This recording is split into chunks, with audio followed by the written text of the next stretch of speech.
అందరికీ నా నమస్కారాలండి. ఇప్పుడు ఈ వీడియోలో వచ్చేసి మనం కాన్వర్జేషన్ అనేది చూద్దాం. ఇక్కడ మీకొచ్చేసి టోటల్ ఏవైతే టాపిక్స్ అనేవి చెప్పడం జరిగిందో అవన్నీ కూడా మీకు ఈ ప్లే లిస్ట్‌లో అవైలబుల్‌గా ఉంటాయి. కాబట్టి దయచేసి గమనించండి. ఇప్పుడు మనం వచ్చేసిందంటే కాన్వర్జేషన్‌ని చూద్దాం. కాన్వర్జేషన్ వచ్చేసి ఈ విధంగా ఉంటుంది ప్రశ్న. From the diary of Anne Frank నుంచి ఇవ్వడం అయితే జరిగింది. కాన్వర్జేషన్ ఎప్పుడైనా సరే ఈ విధంగా ఇచ్చినప్పుడు చేయాల్సిందేందంటే, మనం ఒక ఫ్రేజ్ వెతకాలి. అదేంటంటే కాన్వర్జేషన్ బిట్వీన్ అనేది. సంభాషణ అనేది ఎవరి మధ్య జరుగుతుంది అనేసి. మొదట ఉన్న వ్యక్తిని ఏ గాను అండ్ ఏదైతే ఉందో తర్వాత ఉన్న వ్యక్తిని బి గాను మనం తీసుకోవాలి. ఇక్కడ యాన్ అండ్ క్లాస్‌మేట్ వీరున్నారు. కాబట్టి వాళ్ళ మధ్య సంభాషణ అనేది జరుగుతుంది. ఏ దేని గురించి జరుగుతుంది? The teacher gives her to write an essay on topic chatter box. Chatter box అనేటటువంటి టాపిక్ ఇచ్చారు. వసపిట్ట అన్నమాట. In response to this Anne Frank writes an essay title quack quack quack. Quack quack quack అనేసి ఒక ఏం చేస్తుందంటే ఒక essay రాస్తుంది. Her classmates laugh. అది విన్న తర్వాత తన యొక్క తోటి వాళ్ళు నవ్వుతారు.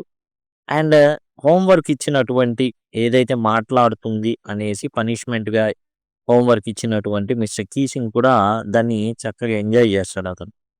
దాని గురించినటువంటి సంభాషణ అనేది యాన్‌కిను అండ్ హర్ క్లాస్‌మేట్‌కి మధ్యన జరుగుతుంది. ఈ విధంగా అయితే వారిరువురి మధ్య సంభాషణ అయితే జరుగుతుంది. ఈమె క్లాస్‌మేట్ అన్నమాట. మనం అనుకునేటటువంటి ఏదైతే బి అనుకున్నాం గదా! ఈ అమ్మాయి వచ్చేసి మనకొచ్చేసి Anne Frank. Hi Anne. Hi. Your essay was funny. అంటే థాంక్ యూ అంటుంది. Everyone laughed. అంటే నేను నవ్వుకోవడానికే. So, I know. Even mister Keesing laughed. And ఇచ్చిన టీచర్ ఆయన కూడా బాగా నవ్వుకున్నాడు. I was relieved. హమ్మయ్య! నాకు కొంచెం ఉపశమనం అని యాన్ చెప్తుంది. It was very clever. అసలు నువ్వు చాలా చక్కగా రాసావు తెలుసా? క్వాక్ క్వాక్ క్వాక్ అనేసి. థాంక్స్ అంటుంది. No more essays. I hope not. ఇంకా మిస్టర్ కీసింగ్ ఎటువంటి హోంవర్క్ ఇవ్వరేమో. అంటే నేను అదే ఆళ్ళ ఫింగర్ క్రాస్డ్ అనమాట. నేను అదే. దీన్ని ఏ విధంగా కాన్వర్జేషన్‌లో మనం పేపర్ మీద పెట్టాలి. దాన్ని ఏందంటే సింపుల్‌గా రాయగలిగే విధంగా చూద్దాం.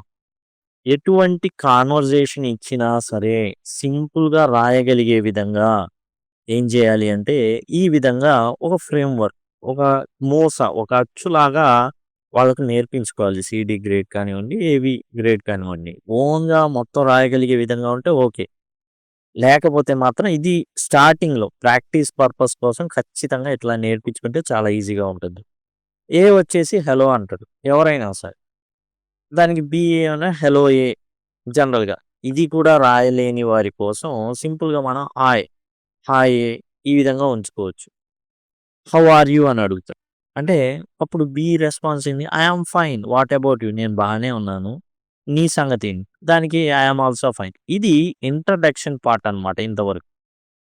తర్వాత మనకొచ్చేసి టాపిక్ రిలేటెడ్ ఇప్పుడు మిస్టర్ కీసింగ్ ఎస్సే ఇవ్వడం and an and her classmate మాట్లాడుకోవడం అదంతా కూడా టాపిక్ రిలేటెడ్ ఎక్స్‌చేంజెస్ కింద మనం ఎంత వరకైతే రాయగలం అంతవరకు. ఇదొచ్చేసి కంక్లూజన్ పార్ట్ అన్నమాట చివర్లో. థాంక్ యూ అని చెప్తది. బి యూ ఆర్ వెల్కమ్ అని చెప్పుని. అండ్ ఏ వచ్చేసి by for now, goodbye. ఈ విధంగా ఈ ఏదైతే టెంప్లెట్ లాగా ఒక అచ్చులాగా మనకేందంటే ఒక బొమ్మ తయారు చేయాలని ఒక అచ్చు ఉంటుంది. దాంట్లో పెట్టేసి అచ్చుని కొట్టంగానే బొమ్మ తయారవుతుంది. అట్లానే ఇది కూడా ఈ ఫ్రేమ్‌వర్క్ అనేది ఇట్లా ఒక టెంప్లెట్ లాగా ఈ విధంగా సెట్ చేసుకోవాలి. నేర్పించుకోవాలి. ఈ గ్యాప్‌లో ఏందంటే ఏదైతే మనకు రిలేటెడ్ టాపిక్ ఉంటుందో దాన్ని మనం ఇక్కడ రాస్తాం. ఎట్లానో చూద్దాం ఇప్పుడు. ఏ, బి రూపంలో చూసాం గదా!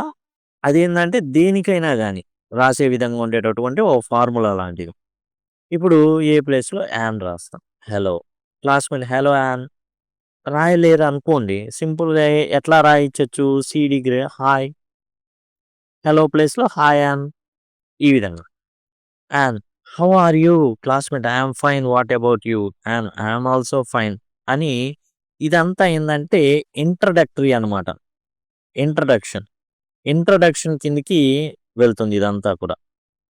తర్వాత మనం మన మోస ప్రకారం ఏందంటే ఏదైతే తర్వాత మనకి ఏదైతే టాపిక్ ఇచ్చారో దానికి సంబంధించిన అంశాల్ని మనం రాయడం అయితే జరుగుతుంది. ఇంట్రడక్టరీ పార్ట్ చూసాం. ఇప్పుడు ఏందంటే జనరల్‌గా మనం రాసేటప్పుడు ఎట్లా రాస్తామంటే conversation between Anne and her classmate. ఎక్కడి నుంచి తీసుకున్నాం? మనకి ఏదైతే క్వెషన్ ఉందో దాంట్లో నుంచే మనం ఈ టైటిల్ అనేది హెడ్డింగ్ పెట్టుకోవడానికి తీసుకుంటాం. ముందే చెప్పుకున్నాం. ఎప్పుడైనా సరే క్వెషన్ అనేది వచ్చినప్పుడు దానికి సంబంధించినటు దాంట్లో ఒక ఫ్రేజ్‌ని మనం చూసుకోవాలి. ఇదిగోండి ఇక్కడ మనం గమనించినట్లయితే చూడండి. కాన్వర్జేషన్ బిట్వీన్ ఉంది గదా! Conversation between Anne and her classmate. ఇదే మనం తీసుకుంది. ఇక్కడ మీకు ఏదైతే కనబడుతుందో దాన్ని మనం టైటిల్‌గా రాస్తాం. రాసిన తర్వాత యాజ్ యూజువల్ ఇంట్రడక్టరీ యాన్ అంటుంది hello friend, classmate hello how are you? And I am fine and you? And I am fine too. తర్వాత related topic related exchanges. Exchange అంటే ఏంది? దీన్ని ఒక ఎక్స్‌చేంజ్ అంటారు. Hello friend, hello how are you? ఈ ఏదైతే ఇద్దరు ఒకసారి మాట్లాడుకోవడాన్ని ఒక ఎక్స్‌చేంజ్‌గా పరిగణిస్తారు. ఎంత రాయాలి అంటే దరిదాపుగా 1.5 పేజీ మనం రాయాల్సి ఉంటుంది. ఇంట్రడక్టరీ పార్టే సగం పేజీకి మించి వస్తుంది జాగ్రత్తగా రాస్తే. నీట్‌గా ఉంటే ఈజీగా మంచి మార్కులు రావడానికి ఆస్కారం ఉంటుంది. కొట్టివేతలు ఉండకుండా చూసుకోవాలి. కొట్టివేతలు ఉంటే అలర్ట్ అయిపోతారు examiner.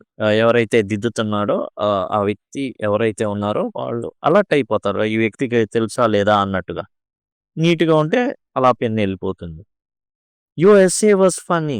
Classmate I am fine too. నేను కూడా బాగున్నా. కానీ నీ ఎస్సే చాలా గమ్మత్తుగా చక్కగా భలే ఉందిలే. And did mister Keesing laugh? Mister కీసింగ్ కూడా నవ్వారా?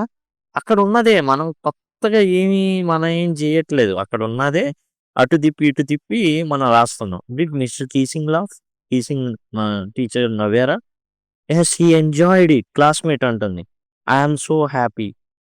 నాకు చాలా ఆనందంగా ఉంది. He is not strict no. నేనిప్పుడు మాట్లాడుతున్నా ఏం అనట్లా. I can talk in class అని అంటుంది. Classmate that is good news. మంచిదేగా.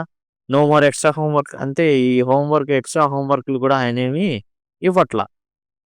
You are very clever. అసలు నువ్వు మామూలుగా గాదు. చాలా తెలివైందని. ఆమెమంటుంది థాంక్ యూ అంటుంది. ఓకే.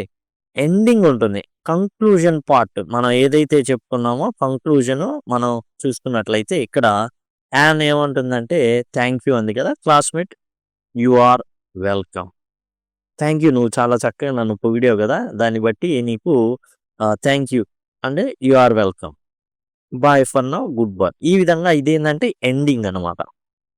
ఎండింగ్ ఈ విధంగా మనం రాయాల్సి ఉంటుంది. ఇక్కడికి మనకొచ్చేసి చాలా పేజ్ 1 ½ పేజ్ అనేది మనకి ఈజీగా రావడం అయితే జరుగుతుంది. కాబట్టి ఈ విధంగా రాయడానికి ప్రాక్టీస్ మేక్స్ మ్యాన్ పర్ఫెక్ట్. కాబట్టి ఈ విధంగా ప్రాక్టీస్ చేయడానికి మనం ఏందంటే ఇది చాలా ఈజీగా ఉంటుంది. ఒక ఫ్రేమ్‌వర్క్‌ని మనం ముందుగానే ఒక టెంప్లేట్ లాంటిది ఏ ఇగ ఏందంటే ప్రాక్టీస్ జేపియడం. మాటి మాటికి వాటిని రాపియడం, రకరకాల వాటితో ప్రాక్టీస్ చేపించడం. దాంతో ఏందంటే ఈజీగా వాళ్ళైతే సీడీ గ్రేడ్ కానివ్వండి, ఏబీ కానివ్వండి, వాళ్ళ తాహతుకు తగ్గట్టుగా రాయగలుగుతారు. మీరు ఇక్కడ నుంచి ఐకార్డ్స్ రావడం గమనించుంటారు. వాటిని క్లిక్ చేయడం ద్వారా అట్లానే ఇప్పుడు ఎండ్ స్క్రీన్స్ వస్తాయి ఈ విధంగా. వాటిని క్లిక్ చేయడం ద్వారా కూడా టోటల్ సిలబస్‌ని అయితే మీరు యాక్సెస్ చేయొచ్చు. లేదు అనుకుంటే సింపుల్‌గా లింక్ అని కామెంట్ సెక్షన్‌లో అడిగినట్లయితే ఖచ్చితంగా మీకు ప్లేలిస్ట్ లింక్ ప్రొవైడ్ చేయడం జరుగుతుంది. అలా కాకుండా ఏదైతే వీడియో టైటిల్ ఉంటుందో దాన్ని క్లిక్ చేస్తే చక్కగా ఏందంటే ఈ పక్కనే డిస్క్రిప్షన్ బాక్స్ ఉంటుంది. అది ఓపెన్ అవుతుంది. దాంట్లో నుంచి కూడా మీరు టోటల్ సిలబస్ ఏదైతే ఉందో అదైతే యాక్సెస్ చేయొచ్చు. Thank you. Thanks a lot.